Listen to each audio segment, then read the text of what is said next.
ഉന്നത വിദ്യാഭ്യാസ രംഗത്ത് ജോലി സാധ്യതകളുള്ള BCA, BSW, BCom തുടങ്ങിയ ഡിഗ്രി കോഴ്സുകളിലേക്ക് അഡ്മിഷൻ ആരംഭിച്ചിരിക്കുന്നു. DPOL institute of science and technology, DISAT, Nilambur. Malappuram ജില്ലയിൽ നിപ്പ ബാധിച്ച രോഗിയുടെ സമ്പർക്ക പട്ടികയിൽ ഉൾപ്പെട്ട 11 പേരുടെ പരിശോധനാ ഫലം കൂടി നെഗറ്റീവായതായി ആരോഗ്യവകുപ്പ് മന്ത്രി വീണ ജോർജ്. ഇതോടെ 42 പേരുടെ പരിശോധനാ ഫലം നെഗറ്റീവായി. ഇന്ന് 18 പേരെയാണ് സമ്പർക്ക പട്ടികയിൽ ഉൾപ്പെടുത്തിയത്. ഇതോടെ ആകെ 112 പേരാണ് സമ്പർക്ക പട്ടികയിലുള്ളത്. 54 പേർ ഹൈ റിസ്കിലും 58 പേർ ലോ റിസ്കിലുമാണ് ഉള്ളത്. മലപ്പുറത്ത് 81, പാലക്കാട് 25, കോഴിക്കോട് 3, എറണാകുളം, ഇടുക്കി, തിരുവനന്തപുരം 1 വീതം എന്നിങ്ങനെയാണ് സമ്പർക്ക പട്ടികയിലുള്ളത്. നിലവിൽ ഒരാൾക്കാണ് നിപ സ്ഥിരീകരിച്ചിട്ടുള്ളത്. 10 പേർ ചികിത്സയിലുമുണ്ട്.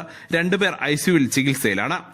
മന്ത്രിയുടെ നേതൃത്വത്തിൽ ഓൺലൈനായി നിപ അവലോകന യോഗം ചേർന്നു. നിപ ബാധിച്ച് ചികിത്സയിലുള്ള രോഗി ഗുരുതരാവസ്ഥയിൽ തുടരുകയാണ്.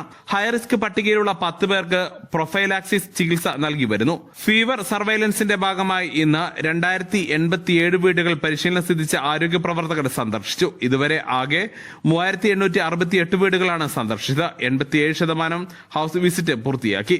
വിവിധ വകുപ്പുകളുടെ ഏകോപനത്തോടെയാണ് ജോയിന്റ് ഔട്ട്ബ്രേക്ക് ഇൻവെസ്റ്റിഗേഷനിൽ മൃഗങ്ങൾ ചത്തത് പ്രത്യേകമായി പരിശോധിക്കാൻ നിർദ്ദേശം നൽകിയിട്ടുള്ളത്. ന്യൂസ് ഡെസ്ക് സ്വന്തം ഹൈസ്പീഡ് ഇന്റർനെറ്റ്, നമ്മുടെ സ്വന്തം ഇന്റർനെറ്റ്.